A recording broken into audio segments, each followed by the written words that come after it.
آپ اپنے بیٹے کا نام پتہ بتا دیں۔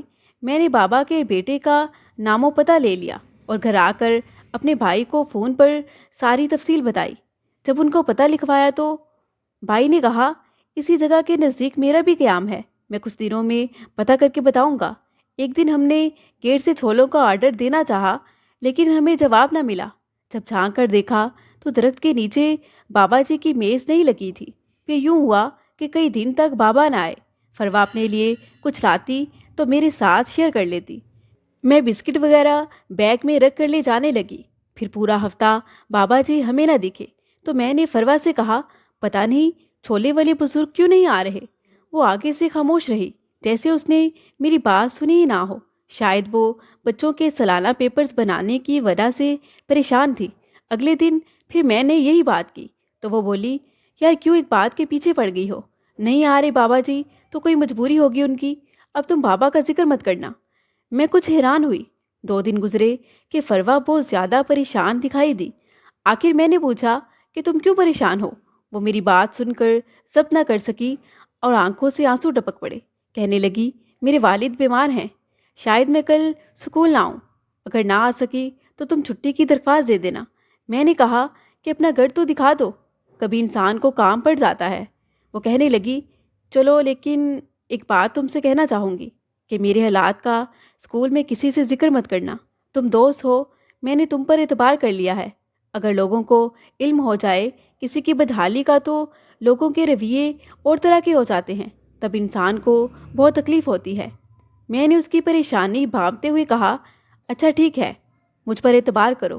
تب اس نے حامی بھر لی اور میں چھٹی کے بعد اس کے ساتھ اس کے گھر چلی گئی۔ فروا کے گھر میں داخل ہوئی تو علم ہوا کہ ان کے بھی ہم جیسے ہی حالات ہیں، اور زیادہ حیرت اس وقت ہوئی جب وہ مجھے اپنے والد کے کمرے میں لے گئی۔ یہ دیکھ کر میں حیران رہ گئی کہ اس کے والد وہی چھولے والے بابا خیردین تھے۔ وہ مجھے دیکھ کر کہنے لگے، بیٹی میں نے تمہیں کئی بار یاد کیا ہے، فروا سے بھی کہا تھا کہ اس بچی کو کبھی اپنے گھر لے آؤ، اچھا ہوا تم آ گئی ہو۔ میں نے کہا، بابا جی فروا نے بتایا کہ آپ بیمار ہیں، اس لیے میں آپ کی خیریت پوچھنے آ گئی۔ وہ مجھے دعائیں دیتے ہوئے کہنے لگے، اچھا بیٹا، اللہ تمہیں سلامت رکھے۔ تم نے اپنے بھائی سے کیا میرے بیٹے کے لیے بات کی تھی؟ میں نے کہا، جی ہاں بابا جی، میں نے ان کو آپ کے بیٹے کا پتہ دیا تھا۔ اس نے کہا ہے کہ… آگے میں رک گئی، سوچا کہ بیمار ہیں، کیسے بتاؤں کہ رات ہی بھائی کا فون آیا تھا اور انہوں نے بتایا کہ ان کا بیٹا علیم حوالات میں ہے، کیونکہ اس مقامی شخص نے کہ جس کے ساتھ اس نے جھگڑا کیا تھا اسے چوری کے الزام میں اندر کروا دیا ہے۔ مجھے ششوپن میں دیکھ کر وہ بولے، بیٹا مجھے کچھ نامعلوم ہونے سے میری بیماری زیادہ بڑھ جائے گی۔ اگر میرے بیٹے کے بارے میں کچھ معلومات ہیں تو مجھے بتا دو، میں اس کے بارے سننے کے لیے بےتاب ہوں۔ کیوں مجھے انہیں بتانا ہی پڑا، ظاہر ہے وہ اور زیادہ بجھ کر رہ گئے۔ بس اتنا کہا، بیٹی اللہ مالک ہے، وہ کارساز ہے، وہ ضرور کوئی نہ کوئی مددگار اس کے لیے بھیج دے گا۔ میں نے مزید بتایا کہ میرے بھائی جان کہہ رہے تھے کہ انہوں نے چچا فاضل کو بتایا ہے، کیونکہ وہ عرصے سے وہاں رہ رہے ہیں، انشاءاللہ کچھ سبیل نکل آئے گی۔ میں نے انہیں کافی تسلی دی، اللہ نے میری بات کی لاج رکھ لی۔ کچھ دنوں بعد میرے بھائی چچا فاضل کے پاس گئے اور انہوں نے وہاں کے ایک بڑے آدمی کو درخواست دی۔ بابا جی کے بیٹے پر چوری کا الزام ثابت نہ ہوا، یوں فروا کے بھائی کو جیل سے رہائی مل گئی۔ فروا میری بہت مشکور ہوئی، پھر اس کا بھائی واپس آ گیا، لیکن فروا کے حالات بدستور وہی رہے۔ بابا جی بھی ٹھیک ہو گئے، مگر انہوں نے چھولے فروخت کرنا بند کر دیے تھے۔ وہ اب بہت کمزور ہو گئے تھے۔ ان کے بیٹے کو بابا جی جہاں ملازمت کرتے تھے وہاں کے مالک نے اپنی کمپنی میں معمولی ملازمت پر رکھ لیا، یوں بابا گھر بیٹھ گئے۔ میری بھائی کی اور اچھی جگہ نوکری ہوگی، تنخواہ بھی خاطر خواہ ملنے لگی تو وہ ہر ماہ ہمیں زیادہ رقم بھجوانے لگے۔ تب میری ماں تھوڑی تھوڑی بچت بھی کرنے لگی۔ 2 سال پلک جھپکتے گزر گئے، پھر مجھے دوسرے اسکول میں اچھی جاب مل گئی اور یہ اسکول بھی گھر کے نزدیک تھا۔ انہی دنوں میرے بھائی چھٹی پر پاکستان آئے تو میں نے فروا اور اس کے بابا کا احوال انہیں بتایا۔ وہ کہنے لگے، کسی روز چھٹی کے دن تم اگر جا کر ان کا حال معلوم کر لو، میں بھی علیم سے ملاقات کر لوں گا۔ اتوار کے روز میں اپنے بھائی کے ہمراہ فروا کے گھر گئی۔ اس کے والد بدستور بیمار تھے، اور فروا نے ان کی خاطر ملازمت چھوڑ دی تھی۔ میرے بھائی بابا خیر دین سے ملے اور علیم سے بھی ملاقات ہوگی۔ فروا نے بھی آ کر ہمیں سلام کیا اور پھر ہم دونوں دوسرے کمرے میں باتیں کرنے لگی۔ اس کی والدہ اور بابا جی نے میرے بھائی کا بہت شکریہ ادا کیا اور انہیں دعائیں دیتے رہے۔ گھر آ کر بھائی جان کے دل پر ان لوگوں کے حالات دیکھ کر ایسا اثر ہوا کہ والدہ سے کہا کہ آپ مجھے شادی کرنے کا کہہ رہی تھی، وعدہ کریں کہ میں آپ کو جس گھر بھی بھیجوں گا آپ وہاں لڑکی دیکھنے جائیں گی۔ امی کہنے لگی، ارے کیوں نہیں، وعدے کی کیا ضرورت ہے، میں ضرور جاؤں گی۔ ایک روز بھائی ان سے کہنے لگے، امی چلیے میں آپ کو اس گھر لیے چلتا ہوں کہ جہاں میرا رشتہ طلب کرنا ہے۔ وہ موٹر سائیکل پر امی کو بٹھا کر فروا کے گھر لے گئے۔ فروا اور اس کے گھر والوں کا ذکر مجھ سے امی نے سنا ہوا تھا، لیکن ان سے ملی کبھی نہیں تھی۔ انہوں نے جب لڑکی دیکھی تو وہ ان کو اچھی لگی۔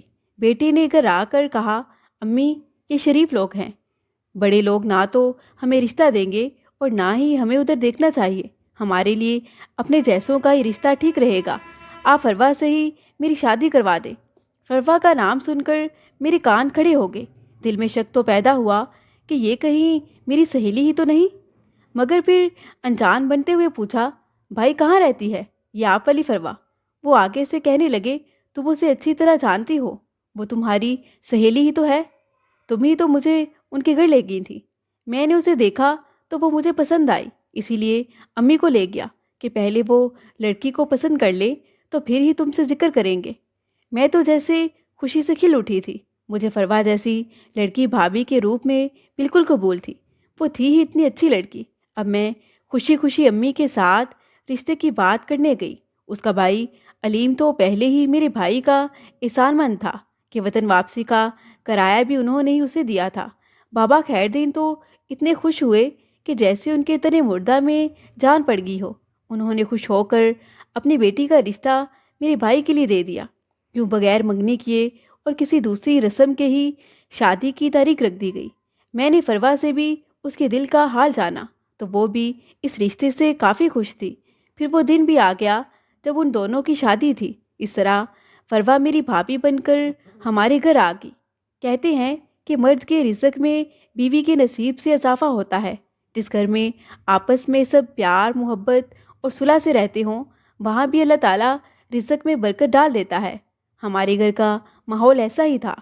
خدا نے میرے بھائی کی نیک نیتی کا پھل فروا جیسی بیوی کی صورت میں دیا تھا۔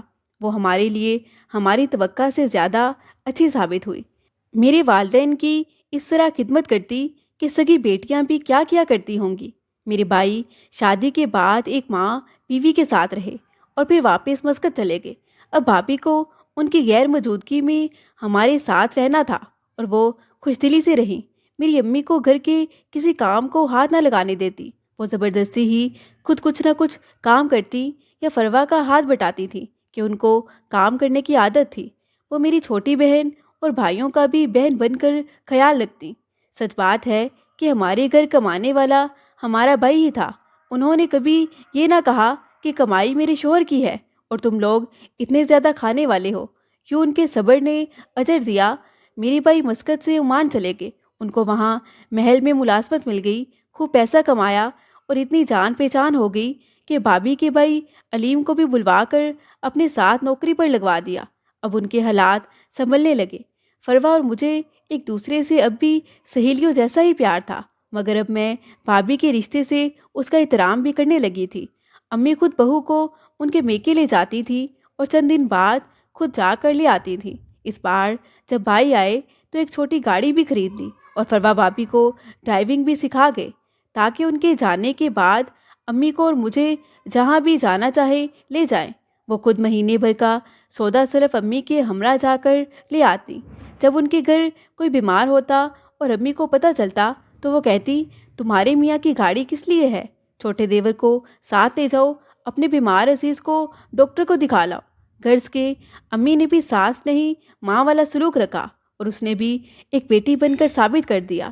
اس دوران میری والدہ نے میرے لیے کئی رشتے دیکھے مگر کہیں بات نہ بن پاتی تھی۔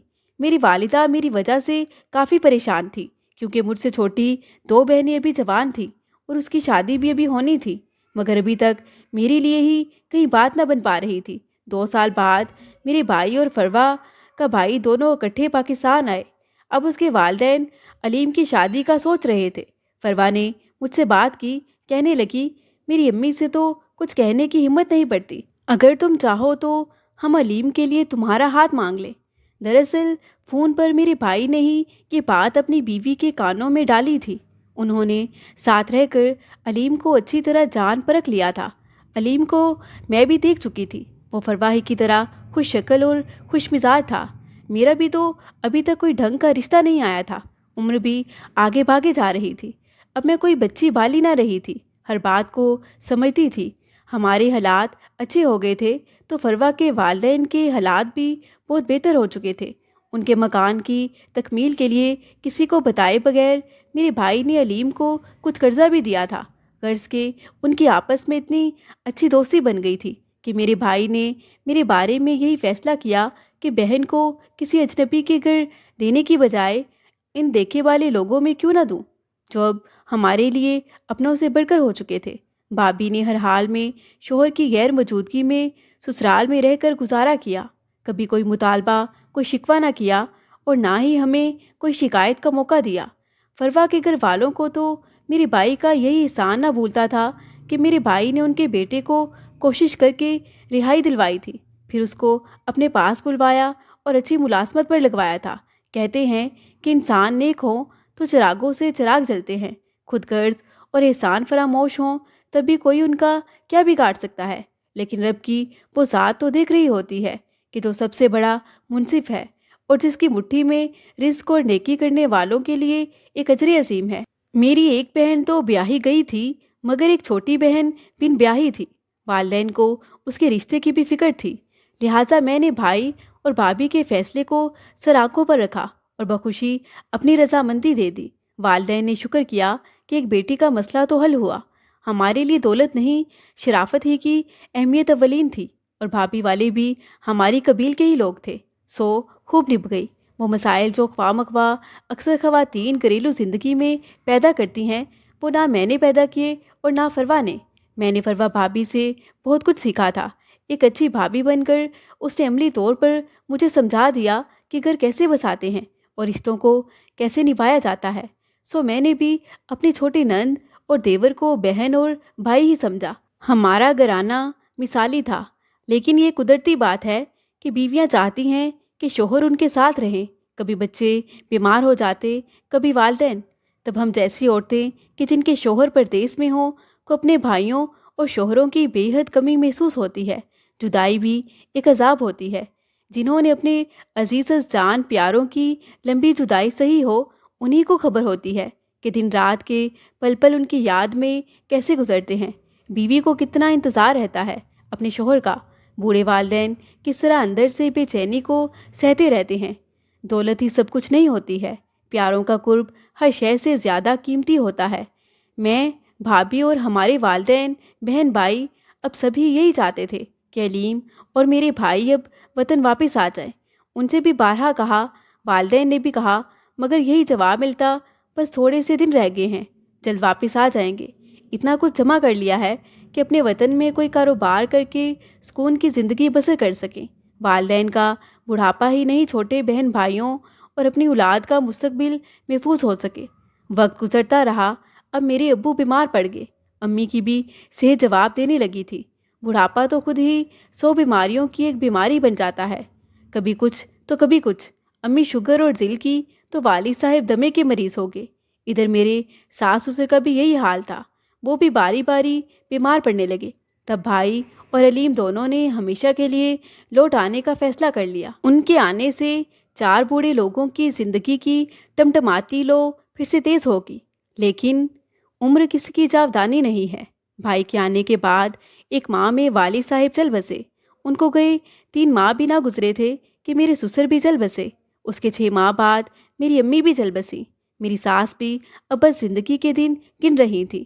میرے بھائی کہتے تھے کہ اے کاش میں کچھ عرصے پہلے آ گیا ہوتا، اپنے والدین کے ساتھ زیادہ دن رہ سکتا۔ انہوں نے امی ابو کو ایک بار حج اور ان کے ہمراہ ہم سب کو عمرہ بھی کرایا تھا۔ اس بات کی ان کو چاہ تھی کہ امی ابو کو ایک بار عمرہ کرائیں۔ مگر زندگی کی ڈور ختم تھی۔ میرے والدین کو دوبارہ یہ سعادت نہ نصیب ہو سکی۔ آج میں ہر وطن سے دور جانے والے بیٹے بھائیوں سے کہوں گی کہ بیرون ملک کمانے ضرور جائیں، لیکن اتنے لمبے عرصے کے لیے نہیں کہ والدین کی آنکھیں انتظار میں ہی پتھرا کر رہ جائیں۔ دعا کرتی ہوں کہ ہمارے ملک کو خدا تعالیٰ اتنی ترقی دے، عزت دے کہ یہاں سے غربت دور ہو جائے اور جوان بیٹوں کو کمانے کے لیے پردیس نہ کاٹنا پڑے۔ شریک حیات اور بچوں کو تو قدم قدم پر اپنے غمگسار جیون ساتھی کی ضرورت رہتی ہے۔ میں نے کم جدائی کاٹی، لیکن بابی فروا نے مجھ سے زیادہ صبر سے اس کٹھن وقت کو گزارا ہے۔ اللہ نے اس کا صلہ یہ دیا کہ اب ان کے پاس اس دنیا کی ہر نعمت ہے، کسی شے کی کمی نہیں ہے۔ خدا آئندہ بھی انہیں دکھوں سے بچائے، وہ اور عمیر بھائی پھلے پھولیں اور ڈھیر ساری خوشیاں ان کو ملیں۔ ایک بہن بس یہی دعا دے سکتی ہے۔ مزید دلچسپ سچی کہانیوں کے لیے چینل کو سبسکرائب کریں۔